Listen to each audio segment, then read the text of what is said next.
Bills Mafia. On tonight's Air Raid Hour, we will be breaking down all things Bills Giants and peeking ahead to next week's game in Foxborough versus the New England Patriots. But first,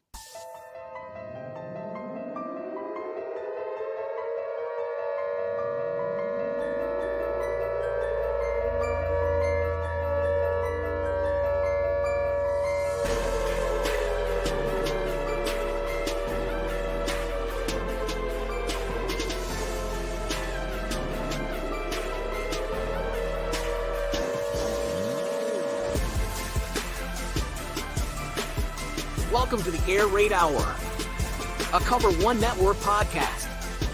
Here are your hosts, Judge Mathis and Tilt Money. welcome in, ladies and gentlemen, to the Air Raid Hour. My name is Steve Mathis. You can find me on X at Judge Mathis, joined, as always, by my co-host, Dave Tilton. You can find him on X at Tilt Money. And I'll tell you what, last night, it's not fun as a fan. It was a dud game. It was on prime time. And as you and I both know very, very well, as out-of-town Bills fans, these are the games that sort of set the national narrative for our football team, the image of our football team. Everyone at work today was giving me a hard time about this football game. This may sound, I don't know, entitled, but that game last night was just no fun. Like, not even a little bit. Have a couple different group texts with different people, obviously with you and Casey and Knapp. I got some of my friends who are Bills fans, and it's just, man, like it's not safe for work. I'll say some of the things we were saying in there, and I will say this, and I was thinking really long and hard about this because this is it's not a statement I take lightly, but I will say this: in the Josh Allen era, since he's been the starting quarterback of this team, this is the first time the Bills have won a game, and I have not really been that happy. And it's the first time. Look, at the end of the day, it's a win. In a couple weeks' time, it probably won't matter. But in the moment right now, I mean, there is a lot to take away from this game. But the Bills needed everything to kind of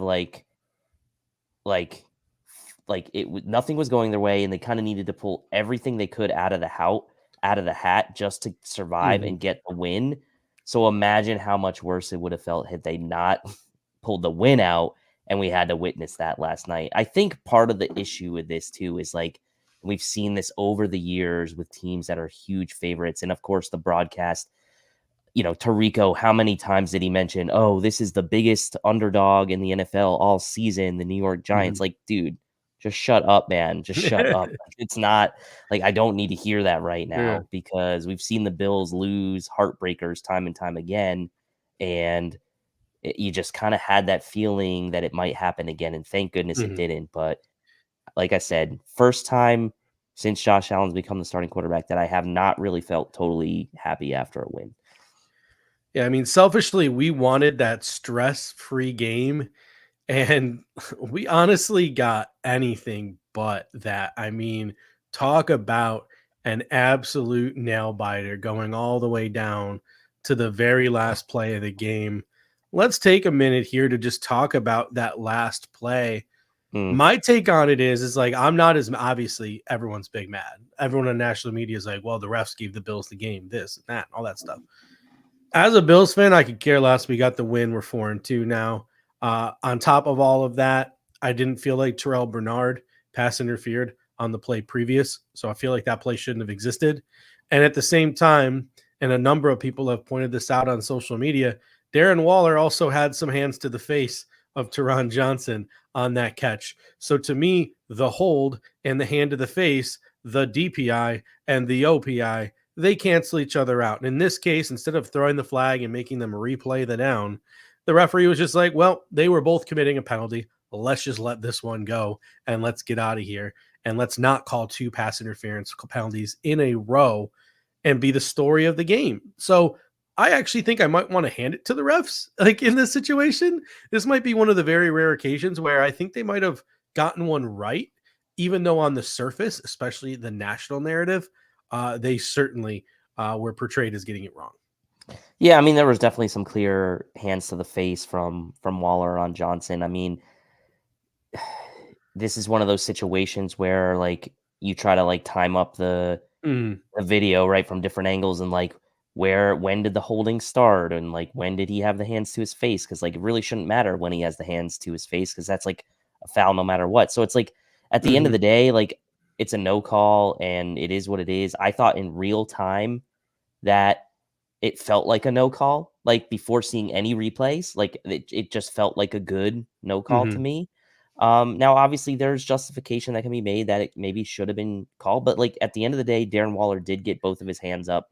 He did have the ability to raise both of his arms at the time that the ball was coming in. And so as Terry McAuley said at the end of that, if the officials felt that he wasn't impeding Darren Waller's progress enough to affect his ability to make a play on the ball, that's the call, right? And so that's what happened, and fortunately it went in the Bills' way. And by the way, like we're talking about that, but like this is now 2 games in a row where I felt like the officiating in the Bills games has been pretty subpar. Like, I mean, I didn't even put it in my notes, but like off the top of my head, you had Cam Brown swinging at Spencer Brown's face on the first play, hitting him in the face mask. So he literally punched him in the face. No call. How that does not get called as a personal foul, punching Spencer Brown in the face, I have no idea. And then a couple of series later, Ed Oliver headbutts a guy in the same fashion that Cam Brown slapped the guy in the face, and he gets a penalty. There was a roughing the passer on Josh Allen that, quite frankly, wasn't roughing the passer. Again, off the top of my head, there was at one point where Kayvon Thibodeau just was allowed to stomp Deion Dawkins in the nuts. And then when Spencer Brown came in to defend him, the player picked him up and threw him down and literally injured him. And yet it was offsetting penalties and no one was ejected. I mean, Leonard Williams and Kayvon Thibodeau, those guys were allowed to do whatever they wanted to the Buffalo Bills offensive linemen. And the Buffalo Bills literally were not allowed to defend themselves. It was quite crazy. The referees certainly did not have control over this football game. No, and like this was one of my complaints last week, right? In the Jags game was like these conferences after every flag, like it's exhausting. And like there was no flow to that game. I was telling my brother this during the games, like there's no flow to this game right now. There's a stoppage like every other play, like super hard to get into a rhythm. And it was just really frustrating. And then that particular one where the Giants had the three fouls and the Bills had the one. I mean, that took like 10 minutes just to conference through that and actually announce the calls. And at the end of it, it didn't even matter in the scheme of things. Like this is like a good example, I think, where the NFL can go back and look in the future. Like the competition committee could go back and look in the future and think about like when there's situations like this that arise, there maybe shouldn't be offsetting penalties. Like it should really be like the team that had more is the one that gets penalized, because as a lot of people were pointing out today, there's no real ramification once the first set of punches are thrown for either team, because it's just going to offset anyway. Renaissance Man comes in with a great comment. He says, we are playing down to the competition, and 100% agree with you there when you say the Buffalo Bills were playing down to the competition. I felt like throughout this game, the Buffalo Bills felt like they could just go out there and they could do their own thing and they could dictate to the Giants and they could just do whatever they wanted, right? They could come in with whatever game plan they wanted to on offense, and whatever they did, it would work because they were facing the New York Giants. I didn't feel like there were the bells and whistles on offense. I didn't feel like there was the sense of urgency on offense, the aggressiveness on offense that you would have seen if we were playing, say, I don't know, the Miami Dolphins 2 weeks ago when we put up 38 points on them, right? So that is something that I feel like legitimately happened in this football game. And the Giants took advantage of that. And maybe it was Tyrod Taylor playing quarterback for the New York Giants, but about halfway through that football game, I sort of had a realization. And the realization was the New York Giants were 2017 Buffalo Billsing the 2023 Buffalo Bills. They were literally playing a game like the 2017 Buffalo Bills would have played a game. right? Like defense, aggressive defense, scrappy defense, bend but don't break, turnovers, timely turnovers, right? Doing just enough on offense, putting up just enough points to give yourself a chance to win in the fourth quarter. That was the 2017 Buffalo Bills. And they beat some teams like Atlanta fresh off a Super Bowl playing that way. And the New York Giants almost pulled it off. They literally 2017 Bills us in this football game. Luckily, we were able to come out on top. Yeah, and in the past, this might have been a game where the Bills wouldn't come out on top, right? And you would be sitting there at 3-3, basically 3 full games behind the Dolphins if you count the tiebreaker. And so, or I guess technically not now since we tied them, but yeah, you'd be 2 games behind the Dolphins. They'd be 5-1. We'd be 3-3. So at least you kept pace with them. And look, ultimately, this will end up just in a few weeks' time as a win in the win column. But as we're about to get to biggest takeaways and things like that, certainly sets the stage for an interesting couple of weeks here coming up for the Bills. Yeah. Softening the blow, I think, as a fan is number one. We won, right? Like, I think that softens the blow as a Bills fan.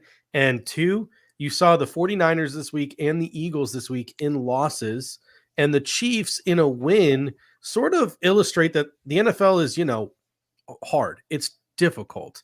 And the Bills, they have one of the toughest schedules this year. Other than the New York Giants, none of our opponents have a losing record. Combined 600 winning percentage, and we're 4-2 right now. It's a pretty solid place to be. Does it sting because we know it could be better because we should have beaten the Jets and we probably should have beaten the Jaguars and be sitting at 6-0 right now?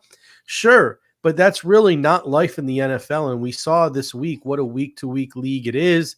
And we saw the parity in this league, and we saw the ability for any given Sunday, some of the bottom feeders of the teams in the league, or teams with backup quarterbacks, with the ability to beat some of the NFL's elites. So if you're a Bills fan, I think you have that to hold on to.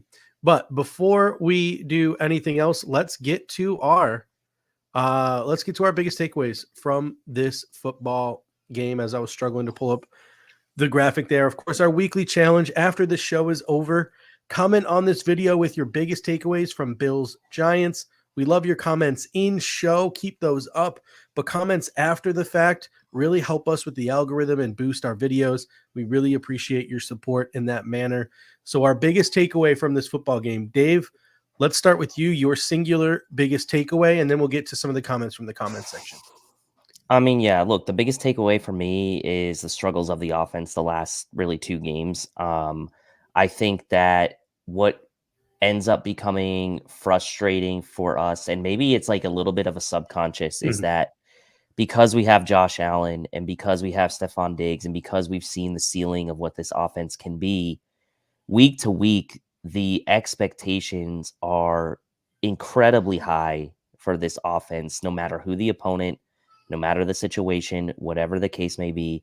The expectations are really, really high for this offense. And so when they don't deliver, people get frustrated, and it gets a bit interesting. And because of the way, like, we see the post-game locker room speech where Josh thanked the defense, we sometimes forget that the Bills have a really good defense too. And sometimes it's going to take the defense, and even with the Josh Allen-led offense, to be the savior in some of these situations. So the biggest takeaway for me is the offense really sputtering. Obviously, they got the 2 scores in the fourth quarter when they absolutely had to, and that's great.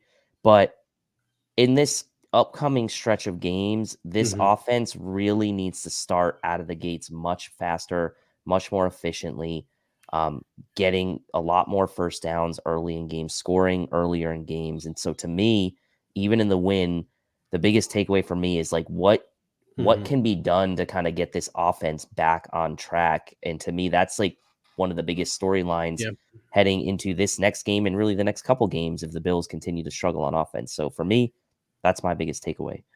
Yeah, my biggest takeaway is going to mirror yours, and it's going to be of an offensive nature. But before we do that, some comments in the comment section. RJ Melville coming in saying, I would like more Groot inside on third down and AJ and Flo on the outside. I think that can be elite. So sort of a takeaway there. We saw Groot kick inside on some of those final drives of the game, playing some 3 technique next to Ed Oliver. I mean, that's just absolutely filthy. They had Vaughn and they had Leonard Floyd flanking them. It wasn't AJ Epinesa, who was a little absent on the last couple of drives. That was weird. Even Kingsley Jonathan got in. At first, I thought he got hurt, but I haven't seen any update of that nature. So it'll be Haven't seen interesting to anything. see if there's any comments on that. Astro says his biggest takeaway: we should trade for a wide receiver at the trade deadline. I mean, you saw it in the first half. The Buffalo Bills were targeting Stefon Diggs like he was the only wide receiver out there. And we did an entire pregame show where we talked about how another receiver outside of Stefon Diggs needed to step up, especially with Dalton Kincaid out. And they really struggled to do that in this football game. And coincidentally, our offense struggled as well. But here's the thing, right?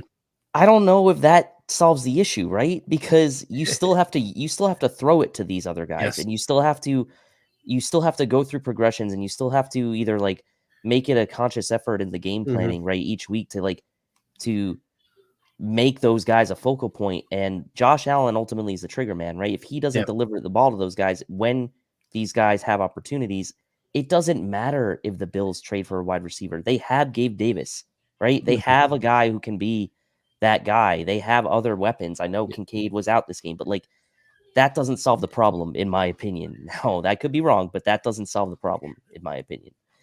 My biggest thing there is I agree that I would like the Buffalo Bills to add another weapon, simply for the fact that like Gabriel Davis has been at his best when he's not the second guy, right? Like when he went off in Kansas City for that big game Gabe, right?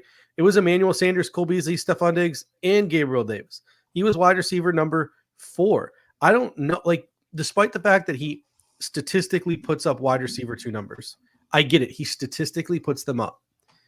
I don't know if he impacts the game like you want him to impact the game, and he might be better off in a more auxiliary role where he doesn't have to be the number 2 option and take away all of the pressure from Stefon Diggs. So maybe going out and getting a Jerry Jeudy or maybe going out and getting another wide receiver would free up Gabriel Davis to excel even more. But then if Gabriel Davis is popping off and making those big plays, are you getting Jerry Jeudy the ball enough? Then are you going to pay Jerry Jeudy if he's not getting the ball enough? And it brings all of those questions into the equation as well. So I think it would make the Buffalo Bills better, but it comes with its own set of problems as well when you add another wide receiver to the mix. I mean, and the thing is the trust thing, right? Yep. How is that going to be for a guy who's hasn't been in the building, right? Like, so like there's a lot of factors here. So anyway, Charles G comes in and says, I'd like to see more tempo on offense to start the game. Yeah. I mean, the Buffalo Bills have had a lot of success utilizing tempo. Jessica Tennis comes in and says, biggest takeaway, running game works, and the Bills decided to go away from it in the first half. Right. And John Robert comes in and says they should use Cook more in the first half. He had 71 yards, 5.1 yards per carry. That was one of my biggest pet peeves. Like, we're going to have this conversation in a little bit when we get to the offense. You can agree that Ken Dorsey isn't the entire problem and still have issues with Ken Dorsey, right? Like, Josh Allen can miss open receivers, but Ken Dorsey can also be at fault for some things. And I think that the game flow in this football game was severely lacking from the Buffalo Bills. I said it in the pregame show. The goal should be to score 7 points a quarter. You should go out and you should try to score a touchdown every quarter. Make that your mission. Everything else is a cherry on top. That's what they did in the second half. They literally made it their mission to just go out, work the ball down the field, use the run to set up the pass. The running game was working, so they didn't go away from it. They didn't shy away from it. They pounded it down the Giants' throats. When they had chances to throw, they threw. It took them all the way into the fourth quarter, early in the fourth quarter, to score that touchdown. But you essentially had a third quarter touchdown from that third quarter drive, and then you got the ball back and you scored another touchdown in the fourth quarter. They literally followed that recipe in the second half of that football game. Where was it in the first half? It was severely lacking in the first half, especially with all the incompletions that Josh Allen was throwing. So the most incompletions I think I've seen him throw in a half of football. Yeah, and I mean, I did a little research on like the rushing statistics for James Cook as well. Under center runs from James Cook, 10 attempts, 58 yards. 5.8 yards a carry, Josh Allen under center and James Cook runs. Shotgun runs from James Cook, 4 attempts for 13 yards. So to me, I'd like to see, and I know Jessica pointed this out as well in the comment section before the game and on Twitter yesterday, like a lot of people have been pointing it out. Like we need to look a little bit more traditional, I think, in the run game in some situations. And so for me, this is where I think you can have a problem with Ken Dorsey, but also acknowledge that he does a good job in many cases as well, right? Like, to me, like, I understand and appreciate the fact that he went to more under center runs with James Cook in this game, 10 compared to 4 out of the shotgun. But the other things that I don't understand are running out of shotgun on the goal line and things like that. So, like, to me, like, the formula's there somewhere to do this correctly. And I think we just got to kind of work it out, work out the right mix there. But the run game was encouraging when the Bills decided to stick with it, and especially running from under center. Yeah, my biggest takeaway from this game too, inconsistency on offense as they try to find their identity outside of Josh Allen making plays off script, which is it's a part of the offense. It's built into the offense. It's vital to the offense. But right now, and it has been the case for years, the identity of this offense is Josh Allen making plays off script. And that's just not a sustainable identity. You have to have other tools in the toolbox, other things at your disposal in order to be successful. So I think one of the things that we have to remember too, as fans, is the Buffalo Bills are still in the early incarnations of implementing 12 personnel and in the early inklings of implementing sort of a power running game. These are things that we haven't really seen the Buffalo Bills utilize in years past that they are utilizing a ton in 2023. And that's going to come with some growing pains. And it's, as I stated earlier, it's not one person's fault that this offense is out of sync right now over the past 2 weeks. And when I say out of sync, I mean by our standards, because there are about 27, 28 other NFL teams that would absolutely kill for the Buffalo Bills problems because they're a top 5 offense in the National Football League with a franchise quarterback, right? So Dorsey, yeah, he can do better, right? The flow of the game, I think, needs some work. We just had that conversation about the way that he called the first half of this football game, the flow, the balance that he had, the balance of what we do when we do it, I think might need some work as well. Josh Allen, he's not without fault here. He was honing in on Diggs that entire football game, and he was missing other guys who were open. And people have been on social media today pointing out plays where Josh Allen was staring down Diggs, and there were other guys who were wide spanking open on the play. Josh Allen made the decision not to even look in their direction. So he's not without fault here as the Buffalo Bills work out the kinks of implementing all of these new things. And then you look at the auxiliary weapons, right? Outside of Stefon Diggs, I'm just being honest here. We just had this conversation with Gabriel Davis. There are no natural separators, right? Josh Allen's safety blanket for years was Cole Beasley. Cole Beasley could just get open. He didn't need to be schemed open. Emmanuel Sanders could just get open.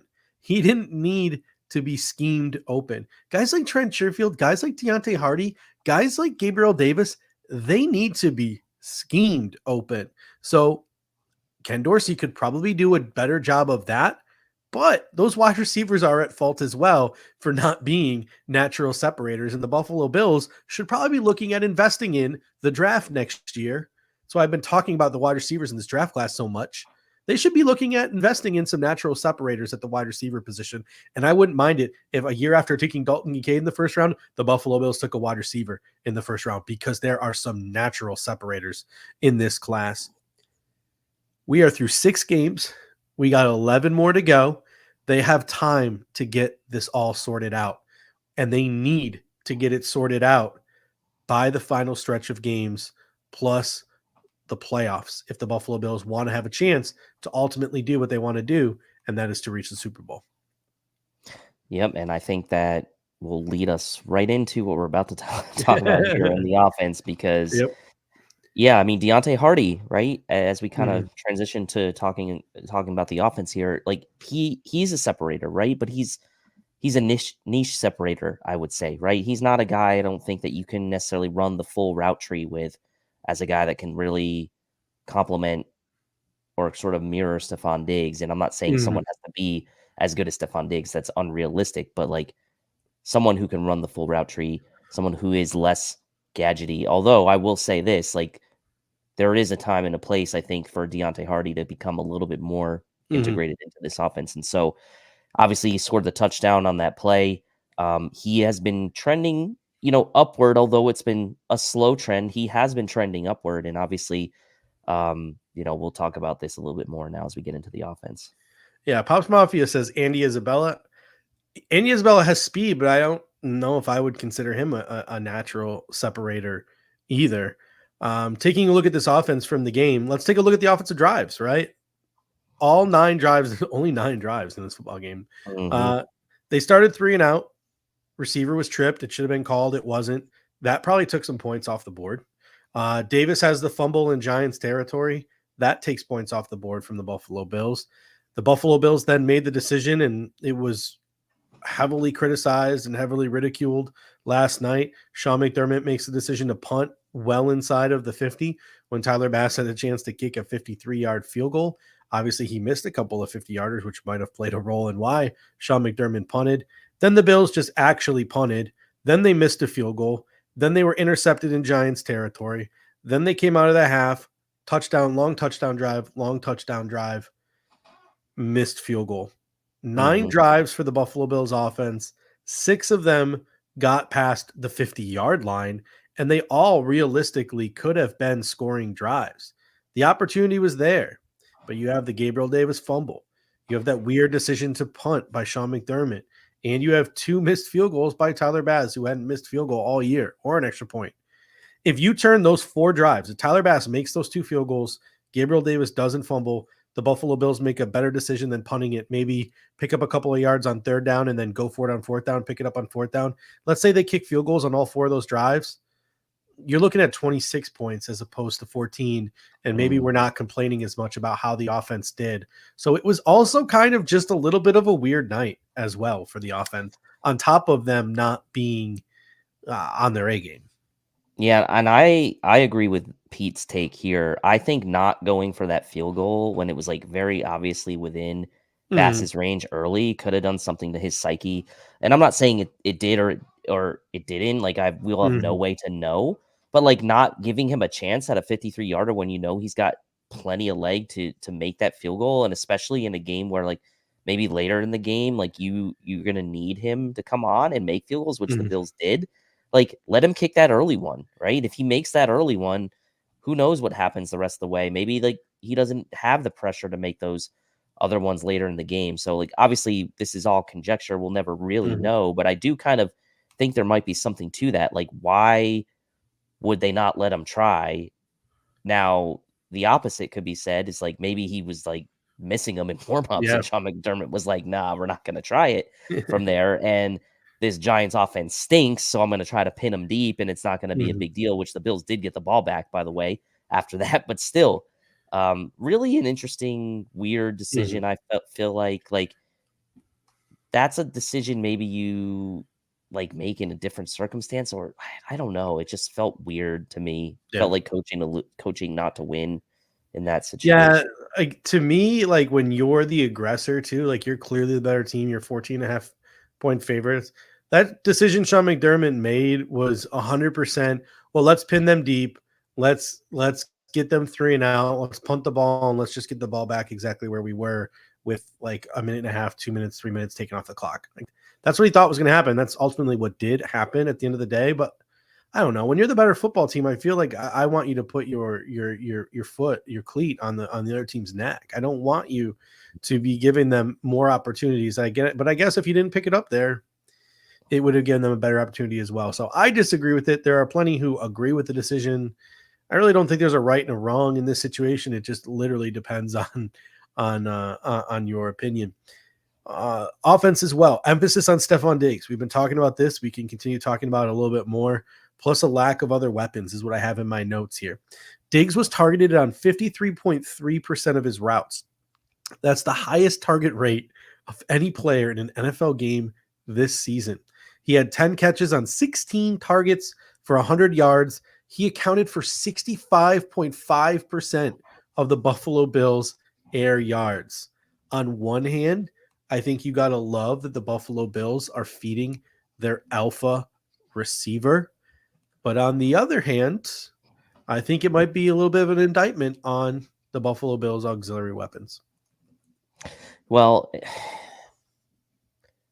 And this is where the question of like, where do you place sort of like your, I guess like blame is like the easy word to use. But like, where do you place like the responsibility of getting the ball into the ancillary weapons hands, right? We've seen through film room breakdowns from Eric and Anthony others that guys are open. Like a lot of this blame does have to go to Josh Allen, but a lot of this also has to be like the coaching staff, like emphasizing him to go to those other options, right? Like they need to coach him to do that. And I don't know like really how who is in his ear telling him to do that, if anyone, right? Like, because at the end of the day, like he's gonna feed Stefon Diggs, that's his guy, and I get that. And like 16 targets out of 29 pass attempts is just wild to me, right? Like that's like insane. And like I could definitely see people then complaining the other way, right? If like Stefon Diggs only ends this game with 8 targets, but then like all these other guys have all these targets, people are gonna complain that Stefon Diggs didn't get enough targets. So it's like you're gonna get people complaining one way or another. But in this situation, when you're trying to like get into a rhythm and you're trying to like make it a little harder on the Giants, who really pretty much had to figure that we're going to try to take Diggs out of the game, which they didn't really, and we're going to try to just get pressure on Josh Allen. He's not feeding any of the other players, then makes it a lot easier on the defense, right? Even if Stefon Diggs is that good. Let's get psychological here for a minute. And Bob R comes in the comment section and says, is Josh trying to appease Diggs to a fault? And obviously what we're going to start, the territory we're going to get into here is probably, it's all opinion. It's all conjecture. There's really no hard evidence or facts to back any of this up. But just on the psychological side, are you buying into any one of these two narratives? Number one, Josh Allen doesn't trust any receiver outside of Stefon Diggs. Or number two, Josh Allen feels like he needs to force feed Stefon Diggs the ball to keep him happy because of some of the ways in which Stefon Diggs has carried himself. These are two narratives that you might hear. Are you buying into either one of them? I'm not buying into it. I think the reason I'm not is, and again, just opinion. Number one, Stefon Diggs is the best receiver on the team. He's the best weapon on the team. So naturally, he should get the ball the most, and he deserves the ball the most. That's number one. Number two, I don't think that it's that he doesn't trust other guys, because guess what? That throw he made to Quentin Morris for the touchdown, he certainly trusted Quentin Morris to come back and kind of rotate his body. And by the way, that was an incredible throw, but like, let's give a little credit to Quentin Morris too, in catching that ball with a guy bearing down on him from the back. On his and first target all season. And turning his body away from the defender in front of him. So that alone tells me like, okay, either Josh was just forcing it in there, which maybe he was, or he doesn't have a problem trusting other guys on this team. And early in the game, Gabe Davis gets tripped up by a guy intentionally. He was looking for Gabe Davis pretty early in the game a couple different times, right? And obviously Davis fumbled, but I don't buy into either of those narratives. I think just naturally Stefon Diggs is the best player on the team. He's going to get the most targets. He has probably the best chemistry with Josh Allen naturally. So that makes sense to me, but I don't buy that it's a trust issue. I really don't. Yeah, I mean, whatever the reason is, I mean, it just could be any number of things, right? Like Allen was clearly locking in on Diggs. I remember, I used to watch the Pittsburgh Steelers, and I used to love watching Ben Roethlisberger throw to Antonio Brown, because he would literally throw to Antonio Brown like 20 times a game. Like, it was insane how many times Antonio Brown was targeted when he played with Ben Roethlisberger, and I was jealous of that. I was like, damn, our offense in Buffalo barely has a pulse. And now here we are years later, and Josh Allen and Stefon Diggs have a very similar connection. So to see him get fed, that's awesome. But to see him get fed and then no one else literally show up on the stat sheet, that's where it starts to get a little concerning. And that's where you start to question, especially when you have Khalil Shakir running wide open on one side of the field, and Josh Allen's locked into Stefon Diggs, who's triple covered. Like, everyone, Joe Marino pointed out that play, Eric Turner pointed out that play. A number of people have pointed out that play in their early reviews of the All-22. It's like, dude, how do you miss that? Like, that's clearly you just locking in on Stefon Diggs. So for whatever reason, the Buffalo Bills, like, you got to find a way to keep feeding Stefon Diggs the ball, but also to like get the ball to other people as well. Because as Eric pointed out, there was a number of times when Dalton Kincaid was playing. Dalton Kincaid was wide open too. Yep. And that's the thing, right? And I think like the Bills have some, they have some real good film now from this season to go back and look at and kind of really self-evaluate, right? And go in there and say, like, these are options for us maybe later on in future games where we kind of dial up the same play or similar play, like we're going to potentially have guys open in other parts of the field. So it's not all like a lost cause, right? You have really good evidence to now go back and look. So now it's just a matter of translating that to the execution on the field. I think that's where it needs to come. It needs to go start with the coaching, obviously, and Josh being self-aware, but then he needs to be the one doing it on the field. Yeah, I mean, and not to, to try to be fair here, to talk about all sides of it. It's to me, it's a three-pronged thing. Number one, it's Josh Allen is clearly missing wide open guys. They're showing it in the film room every week. There are guys open. Josh is choosing to go elsewhere with the football. So whatever that is, whatever the reason is, trust, whatever it is, Josh is not getting those guys the football. So Josh is partially to blame for the offensive struggles right now.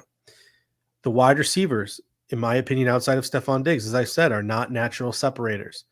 That makes it more difficult for you as an offense. And then last but not least, Ken Dorsey not scheming things to the middle of the field and just being content taking things outside the hash marks. And this sounds like a weird criticism because not everybody can be Kyle Shanahan, right? But you see all the ways that guys like Kyle Shanahan and Mike McDaniel and Sean McVay, you see the way all the guys from those trees scheme guys open on a weekly basis. Even guys who aren't natural separators, they scheme them open. They get the ball in their hands. The Buffalo Bills, I think, need to do a little bit of a better job manufacturing that for some of their guys. They do it in spurts, but I don't think they do it as consistently as obviously the Kyle Shanahans and the Mike McDaniels and the Sean McVays of the world. Not that anyone could, but I'd like to see Ken Dorsey maybe get a little bit better at giving Josh some of the layups and having the first read be outside of Stefon Diggs and drawing things up to get a certain guy open that's not Stefon Diggs. I think that might behoove the Buffalo Bills and their offense. One last thing on the receiving core, and this is more of a long-term thing, and I just kind of want to throw it out there right now, and it's just something that's I'm going to keep my eye on over the course of the entire season, really. I'm extremely underwhelmed by Dawson. I love Dawson Knox as a player. I love what he brings to this football team, his physicality, his blocking, his playmaking, his energy, all of those various different things. But for $11 million a year, I do believe that he is not living up to the contract he signed, or he's not worth the investment that we made in him. And this isn't even a Dawson Knox commentary here. This is a commentary where if Gabriel Davis were to get extended by the Buffalo Bills, I feel like I'd probably have the same feelings about Gabriel Davis in the extension when he starts playing on that extension that I'm having about Dawson Knox right now. I just don't know if you're the Buffalo Bills, you can justify giving that man an extension, especially looking at the draft class in May and who might be available to the Buffalo Bills. And that's going to be the big decision Brandon Beane's going to have to make, right? Because you've already kind of made the decision that you're going to invest in Dawson Knox. So like that he's going to be here, right? He's going to be the pairing with Kincaid, obviously Kincaid on that rookie deal, paired with Knox. But like the fact of the matter is like you're paying that guy that much money, and really you invested the first round draft pick in Kincaid, and like I get it. Rookie tight ends, it's historically a position that has translated one of the most slowly in the NFL over the years. And so I get that. But with the amount of money you've invested in Knox and the draft capital that you put into Kincaid, this becomes, I think it's hard for me. It's really hard for me at this point to blame Knox as much as it is to blame the utilization and like trying to get these guys involved more in the game plan. Like there is some blame to go around, obviously, and we'll had the debate in the group chat today, the Cover One group chat, around whose fault it was on that play near the end. I mean, Knox has to catch that ball, right? He's an $11 million tight end. I get it. Josh is a $250 million quarterback. He's got to throw a better ball, but like you're still making $11 million a year as a tight end to catch that ball. And I get you had a wrist issue, whatever. But when your number's called, you got to make that play, right? I mean, I get it. And so I don't know, like it's hard for me to kind of figure out where the real blame lies, but the question you're asking, what we're asking now is like the investment. Like, is the investment going to be worth what you get out of it on the field? And like ultimately it's up to the coaches to make the most of these guys on the field, and they need to give them opportunities to do so, right? And I feel like that's the part that maybe is a bit lacking right now.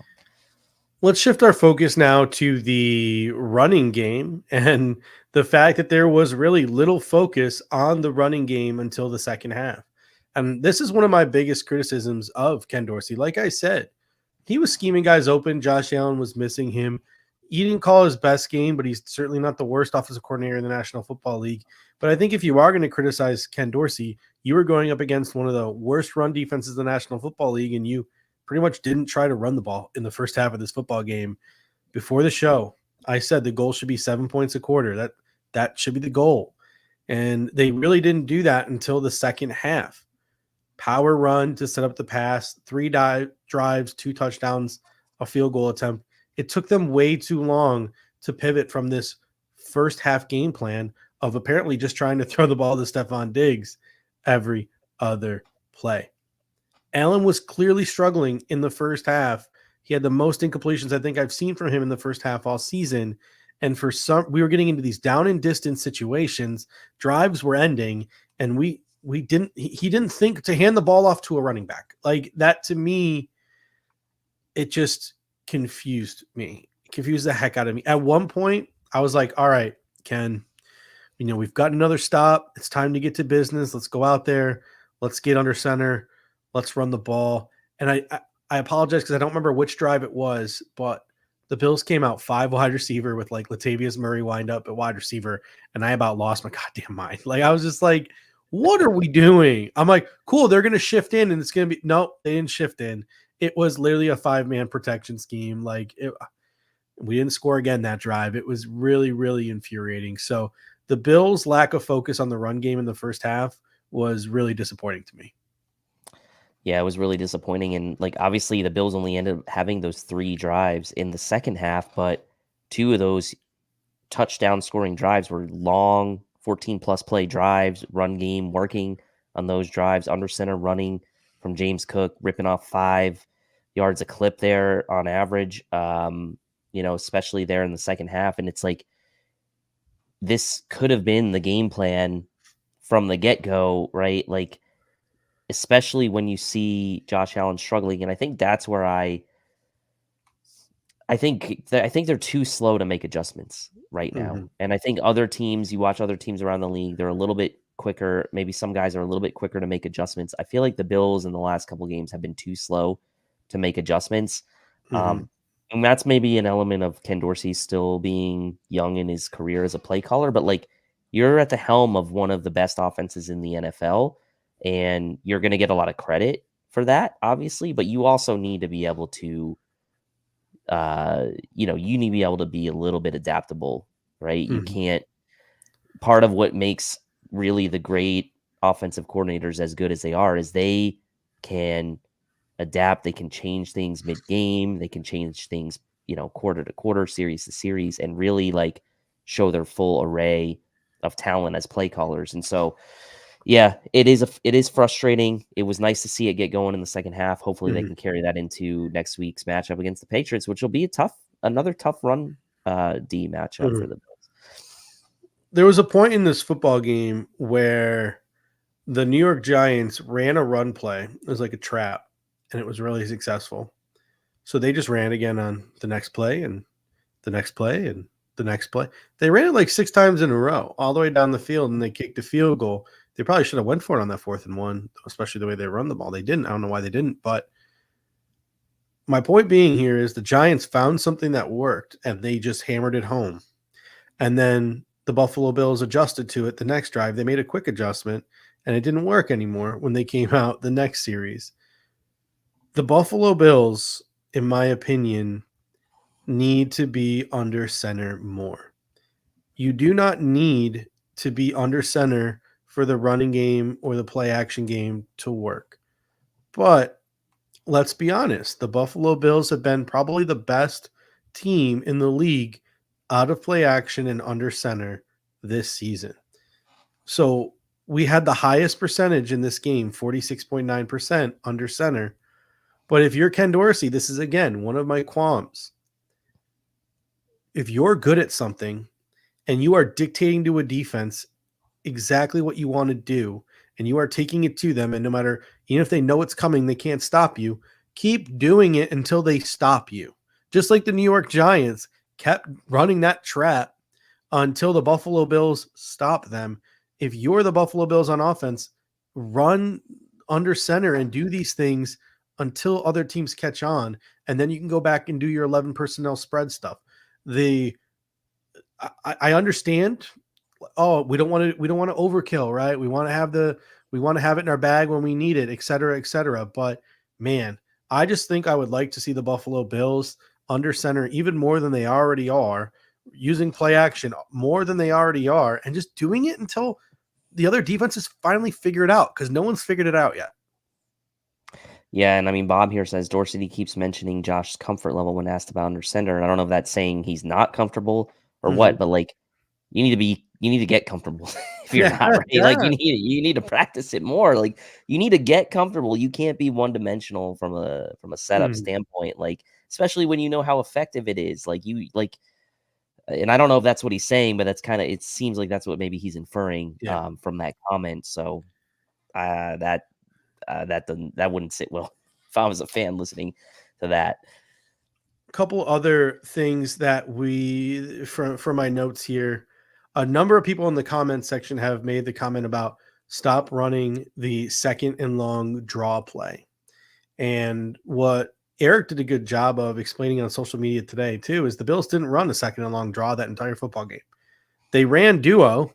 They handed the ball off out of the shotgun. They had some success with it as well. Like those 2 touchdown drives included some shotgun runs that went for 10 plus yards.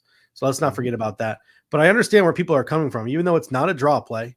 So we got to stop calling it a draw play. It's a duo. Ken Dorsey was asked about it today. Why do you keep doing it? Why do you keep going back to the well? And I thought he had a really good response. He was asked about the second down runs, and he essentially said, we're trying to strike a balance so that teams can't just drop into a 2-deep shell, have their defensive linemen pin their ears back, and then defend the Buffalo Bills knowing that we're just going to go past the football on second down every single time. The Bills see more 2-high shells than anybody. And if you're the Buffalo Bills, you have to make teams pay for that by being able to run the ball on second down.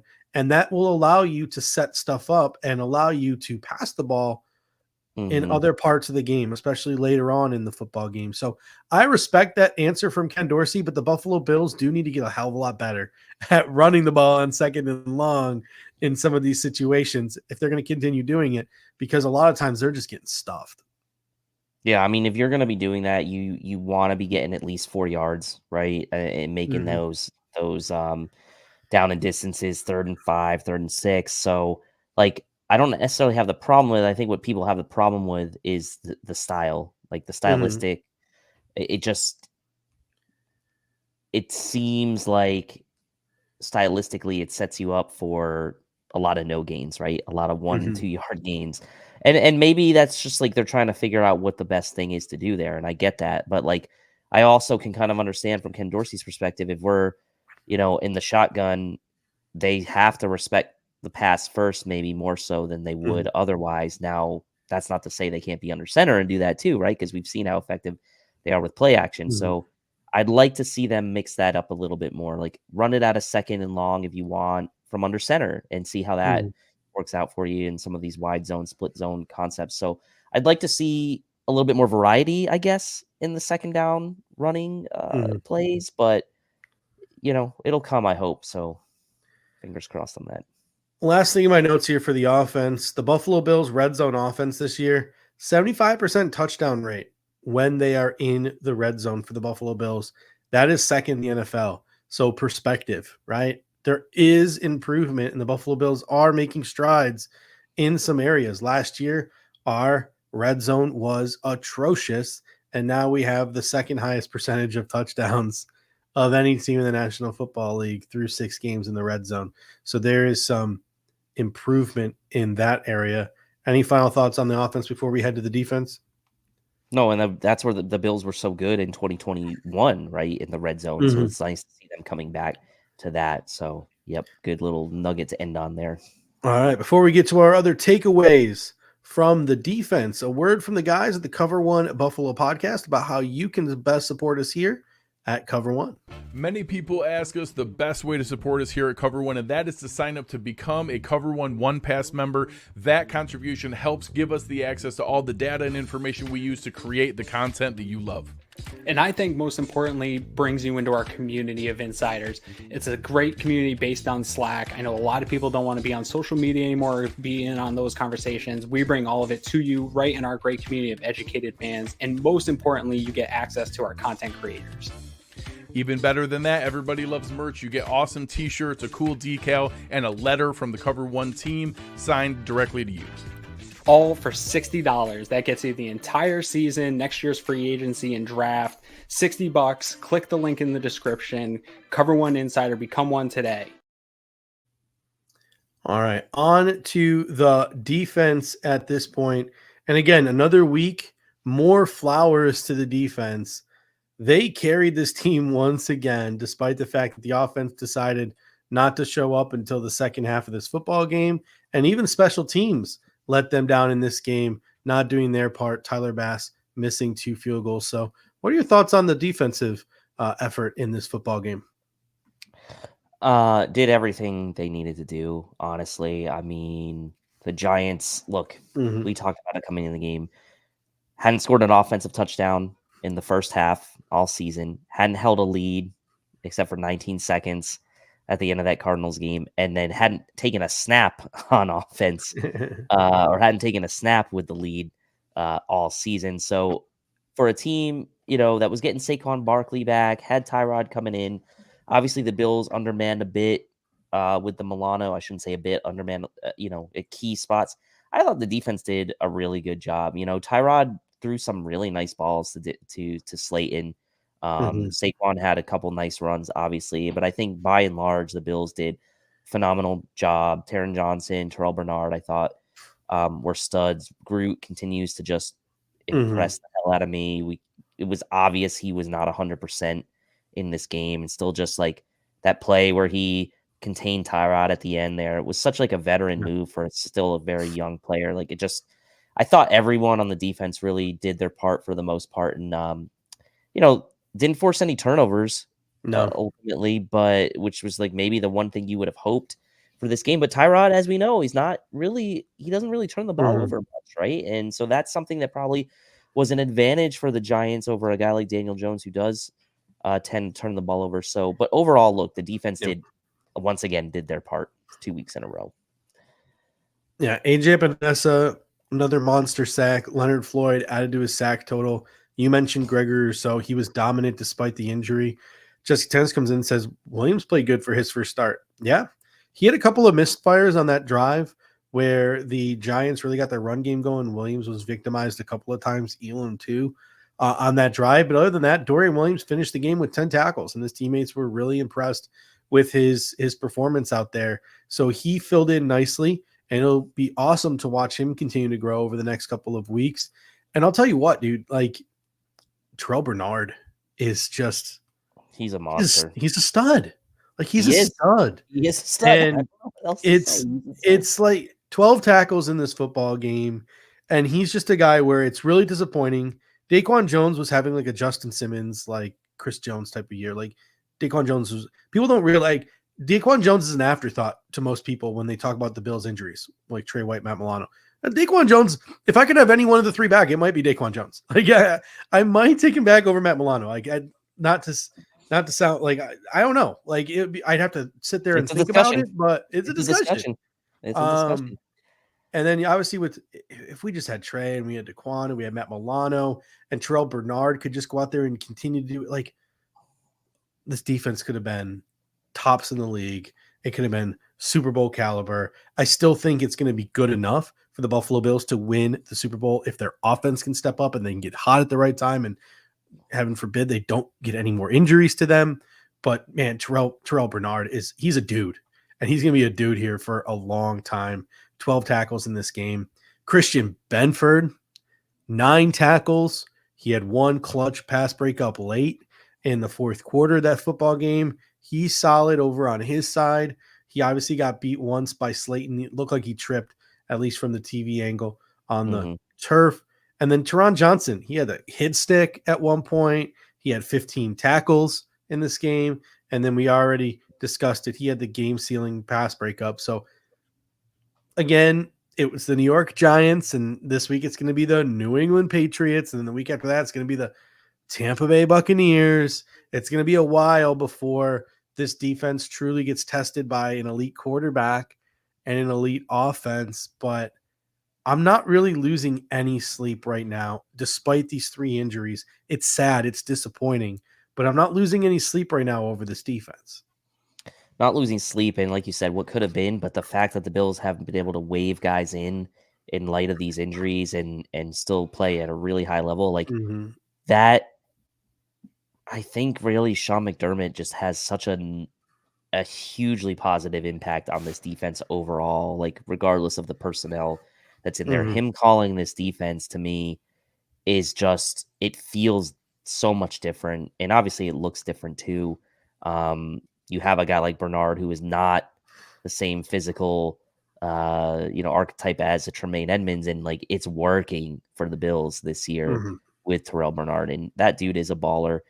Again, Greg Rousseau, Leonard Floyd, those guys continue to make plays on the edge. Been really happy. Ed Oliver, outside of some mental lapses, I'll call it, although ticky-tack in this one, has been an absolute monster this year. And as we mentioned, Dorian Williams, a good game from him, I think, overall. And like, I think that was part of like why in the pregame I was like, if you're gonna get a guy like Dorian Williams some reps, like this is a pretty good game to do it. You know, the Giants are gonna come out and try to run Saquon.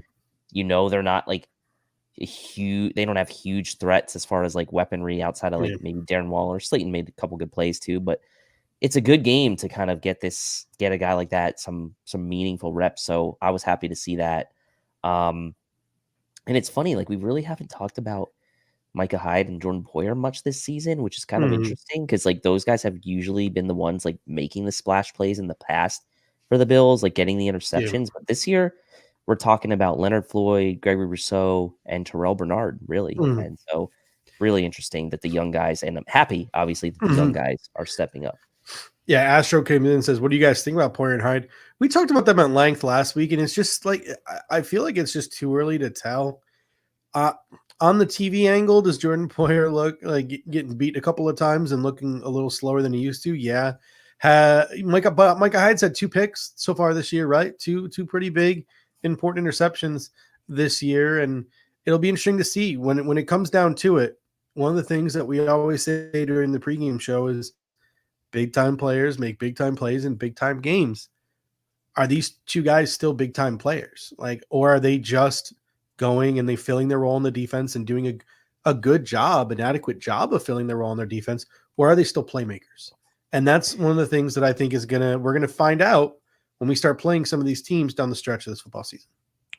Yeah. I mean, I think it's maybe fair to say they're not all pros anymore, right? Like I just like they will have moments, right? Sure, but like I think those days of like them being the upper echelon at their respective positions might be coming to a close, which is fine because they're still above average, right? Yeah. I mean, Father Time is undefeated, as we know, and like age is a factor, right? Now, Micah Hyde does have 2 interceptions this year, and I like the veteran presence on that back Yeah. end that you're mixing in now with young linebackers and young guys like Groot Mhm. on the defensive line. Like, I like that, having those guys as that safety net back there. So I will say, like, maybe they're not at that all pro level anymore, and maybe they'll kind of prove what they still got in some of these Mhm. matchups, but I still think we're very fortunate to have both those guys starting for us. Kaiir Elam got beat deep by Darius Slayton. He had a pass interference in the end zone that brought them down into the end zone the first time in the first half, where they ultimately bobbled and bumbled, not bobbled, but bumbled and gave 7 points away. The New York Giants did by running the ball instead of passing it, or at least giving 3 points away. What did you think about Kaiir Elam's game? I know a lot of people are really just, myself included, just completely hopping off the Kaiir Elam bandwagon. Yeah, I mean, obviously emotions were running high yesterday during the game, and I Mhm. made some comment about, like, I really feel for him, but I just don't really know what excuses you can make for him at this point. Like, it was a good plus matchup for him to kind of redeem himself. I look, I didn't think he was, like, maybe as terrible as some people, including myself, maybe even thought during the game, but, like, there is a clear reason why he's been inactive, right? Mhm. When the Bills have healthy cornerback room. So that much is evident. Um, I wasn't very impressed with some of the angles he took on some tackles, either on some of those Mhm. long Saquon Barkley runs. But Yeah. again, this is a guy who doesn't have a ton of playing time this year, right? So he's still kind of getting into the groove of things. But ultimately, like, whether it's fair or not, he's a first round pick that the Bills traded up for at a position where they really needed that position at that Mhm. time. And guys like McDuffie, as you mentioned, go a pick before, and what really happened there. So is this going to be a situation where we start thinking about using that B word for Kaiir Elam? I don't know. It might be still too early, but, like, the thought's creeping in at this point. Yeah, and I mean it's tricky. I was team like no trade. I was like Dane Jackson, Christian Benford will be fine in that in the cornerback role, and then you got Elam coming off the bench, and Dorian Williams will be fine filling in for Matt Milano, and you got Puda Ford coming in for Daquan Jones. But the more I sit here, and Benford was out last week, and now Dane Jackson is out this week, and it's like, oh well. The more I think about it, the more I think if the Buffalo Bills were to make a trade, I think the trade I'd like to see them to make is for a cornerback, right? Like that to me seems like it would be the place where I would make an investment. Just you're not sure how Trey's going to come back from a second significant injury. Dane Jackson is a free agent. You don't know how Kaiir Elam is going to continue to develop or whether he is what he is. Obviously, I think you got a good one in Christian Benford. So if you're the Buffalo Bills, I think if you are looking to address one position via trade, I think it might be cornerback.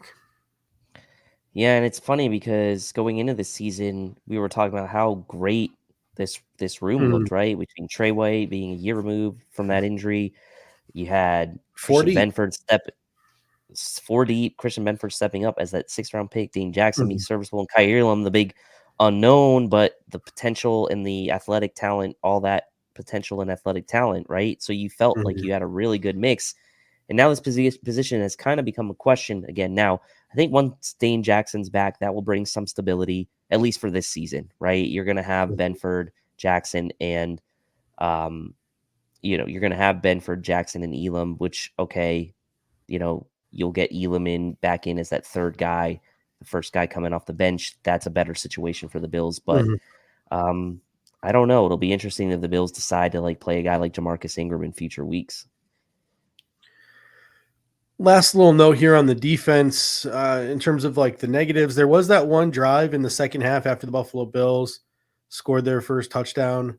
Or it might not have been before they scored their first touchdown, but there was just this. No, it was after they scored their first touchdown. There was this one drive where the Giants just ran the ball down our throats. Saquon Barkley busted a bunch of deep runs.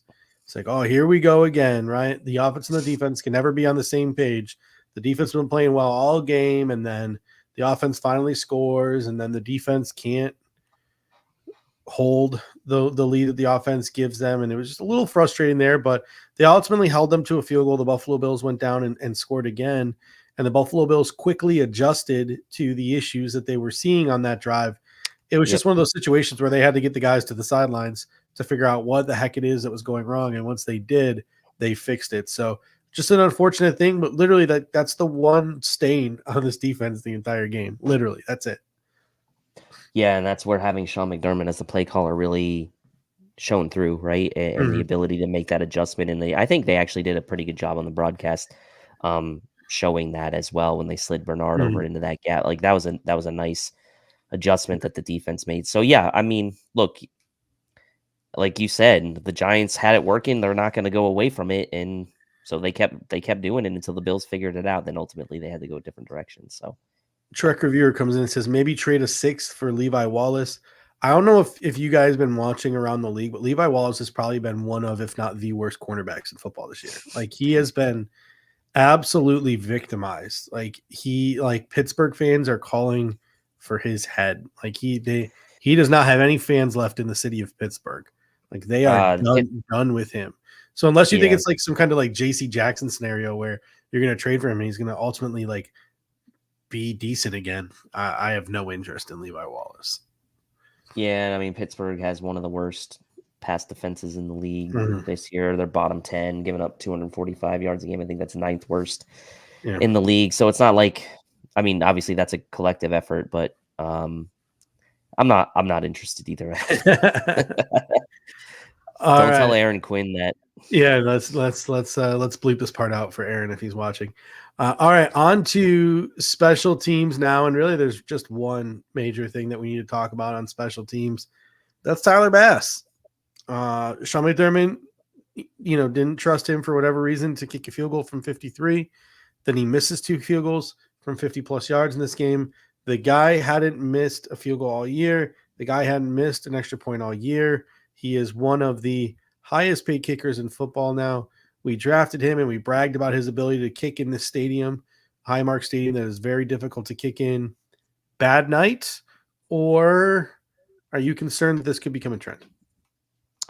Not concerned. I mean, both kicks miss wide by a yard or two, plenty of leg. Just didn't have that little bit of draw, that baby draw that you like to get on those tee shots, So yeah, I think, and I also think maybe there is an element that like they didn't give him a chance early in the game to kick, and like maybe it just messed with him a fraction, right? Because it's not like those kicks were bad kicks, right? It wasn't like he shanked them or it was like a pull, like they were good kicks, solid kicks, like plenty of distance, and they were just a little wide, right? I mean, they were still 50-plus yarders, both of them. And yeah, Jessica, I think the first one, the snap wasn't great, and the hold got down, but it was quick. And again, I haven't watched the replay of it, but I saw somebody commenting that they thought Tyler Bass was the one who jumped early. So Tyler Bass got into his windup too quick, started moving too quick, and it wasn't actually the snap in the hold. It was Tyler Bass who got a little bit antsy. So I don't know, have to go back and look at that one. But yeah, the first one got a little messed up somehow, but the second one looked like it was obviously just a pure miss.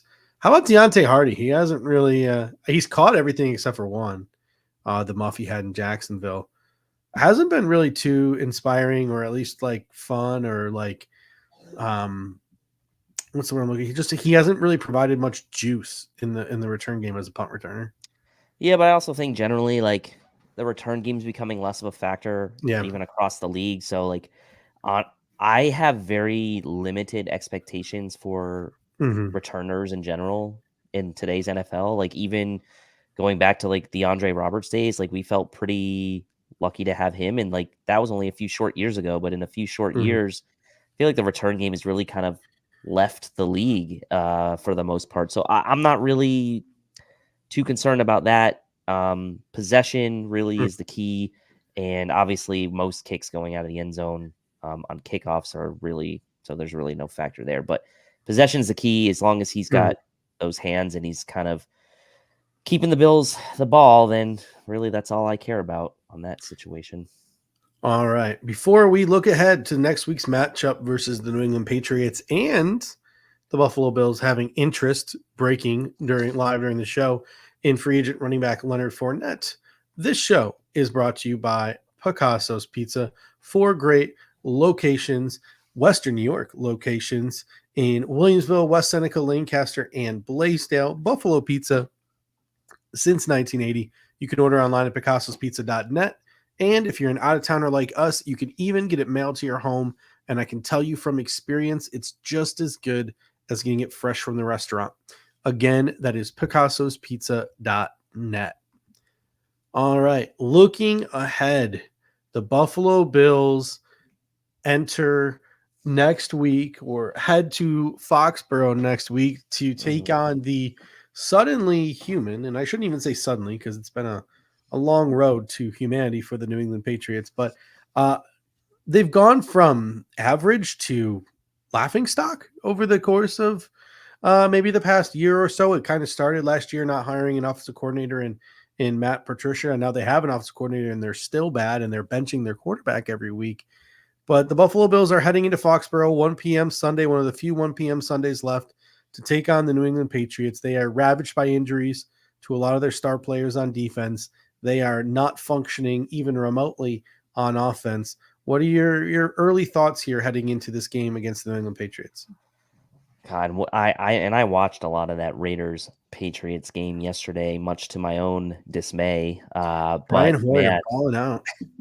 Yeah, Brian Hoyer balling out. Look, the Patriots offense is an absolute mess when Zeke Elliott at this point in his career is looking like your best offensive player. It's not good. Hunter Henry got dinged up in that game against the Raiders. Not sure how severe, but it looked like a right leg injury for him. I'm not sure if he'll be back and ready for this game or not. Kendrick Bourne has probably been their best receiver so far this year. He had a nice game against the Raiders, but like their offensive weaponry gives me very like Giants vibes, right? It's not a ton to look at, and defensively, they're also not where they have been sort of with Mac Jones at the helm and Bill Belichick at the helm the last couple of years. Like the defense has taken a little bit of a step back as well. So the Patriots are a mess right now. They'll get no sympathy from me, but at the end of the day, the way the Bills offense has been playing the last 2 games, like there is no guarantee, especially going on the road, that this is going to be some kind of easy matchup for the Bills. So don't think that they will take it lightly. It's obviously a division game and huge when it comes to tiebreakers, but again, this stretch of games, like you mentioned, the Patriots, Tampa Bay, like these are not good, like really not great offenses the Bills are running into these next couple of weeks. What really ticks me off is like Bill Belichick's obviously getting his ass beat every week, and he's still trying to be the smartest guy in the room, especially with some of his roster moves and the way he's sort of finagled his roster. Not having a second active quarterback on the active roster heading into week 1, and his backup quarterback was on his practice squad. Oh, he's a genius. He's saving a roster spot. Blah, blah, blah. No, he's not a genius. Stupid. You need to have 2 quarterbacks on your roster. Let's be real here. Then he goes and he brings in Malik. He signs Malik Cunningham off the practice squad to come in, and they're going to have these different formations and things for him and get him implemented into the offense. And they inactivated both of their backup quarterbacks, and Will Grier and Bailey Zappi. And I don't know. Like, again, I'm not going to take anybody lightly, especially after what happened this past week.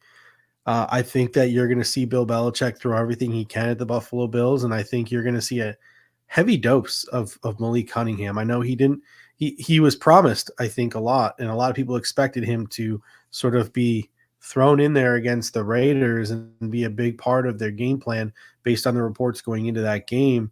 I think Bill Belichick might be saving it a little bit for the Buffalo Bills, and I think we could be seeing a decent amount of Malik Cunningham. On to some other news now. The Buffalo Bills are bringing in a free agent for a visit either today or tomorrow, and it's a free agent of note, and that is Leonard Fournette, formerly of the Tampa Bay Buccaneers. And this is an interesting name. Damian Harris obviously got hurt yesterday. Thankfully, he regained movement in all of his extremities. It's a concussion. It's a sprained neck. I wouldn't be surprised if he goes on injured reserve and he misses probably about a month of time just recuperating from a scary injury. And if you're the Buffalo Bills, you could easily just ride James Cook and and you could ride Latavius Murray, and it's Ty Johnson on the practice squad, right? Am I not losing my mind? Ty Johnson, Yeah, you could easily ride those three. But if you're the Buffalo Bills, you could also bring in a veteran, a guy like Leonard Fournette. And like Latavius Murray, Leonard Fournette is also a guy who works out every offseason with Gabriel Davis in Florida. I don't think a lot of people know that. Latavius Murray and the Buffalo Bills kind of got connected through Gabriel Davis. And I think this might be another example of maybe Gabriel Davis, a guy he works out with in the offseason, and Leonard Fournette, maybe playing matchmaker a little bit. Maybe, Brandon Beane going to Gabriel Davis, asking him like, hey, what kind of shape is he in? Where's his mind at? Where's his head at? He's a veteran guy. He can catch the ball at the backfield. He can provide power running. And the most important aspect of Leonard Fournette, if he's in shape and if his mind is right, he's a pretty darn good pass blocker and has been a pretty darn good pass blocker from the running back position. There's a lot worse than you could do filling in Damian Harris's role than Leonard Fournette. But this also, I think, could be a situation where they're just, all right, now we're down to two. It's Murray and it's James Cook. This is a kind of a scary situation. Let's just check in with Leonard Fournette. Let's bring him in. Let's see what kind of shape he's in. We can add him to the Rolodex if another one of these guys goes down. So I don't know if this is going to mean the Buffalo Bills are going to sign him right away. It could, but it also could just be the Buffalo Bills looking to add a name to their Rolodex in case another guy goes down. What are your thoughts on Leonard Fournette? Yeah, and you see these veteran guys not deep in the season, but several weeks into the season before they kind of get signed. You saw Kareem Hunt only come back to the Browns like after you had the injury to Nick Chubb. He's a free agent that was sitting on the sideline, kind of waiting for the right situation. Obviously, the familiarity with the Browns. Leonard Fournette, I don't think he's going back to Tampa Bay. Their rushing game is putrid, one of the worst rushing teams in the league. Yeah. They have Rachaad White. They're going to lean on him. And they have Sean Tucker and Keyshawn Vaughn. So, look, what situation makes the most sense for Lenny? Playoff Lenny? Obviously, maybe that's the missing piece. Playoff Lenny. That's the missing piece. Look, I mean, I love Leonard Fournette. I think he would be a great fit for the Bills. I think he'd be a similar in the mold as like a Murray or a Cook. But like one thing that he does have is he is a 3-down back. Like he could give you some tendency breakers. He could be a receiver out of the backfield on third. Like he could give you a little bit more versatility than a guy like Murray.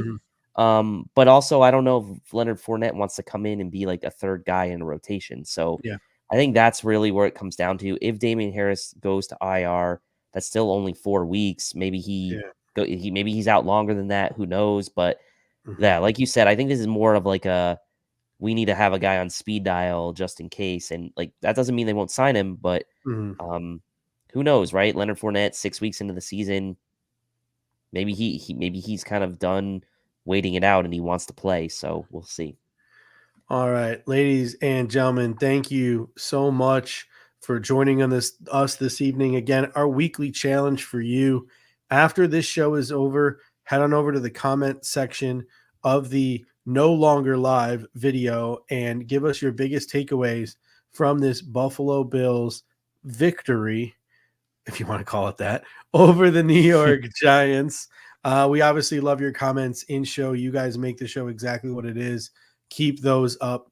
But comments after the fact really help us with the algorithm and it boosts our videos. And we really appreciate your support in that regard. Dave, any final thoughts before we head out of here?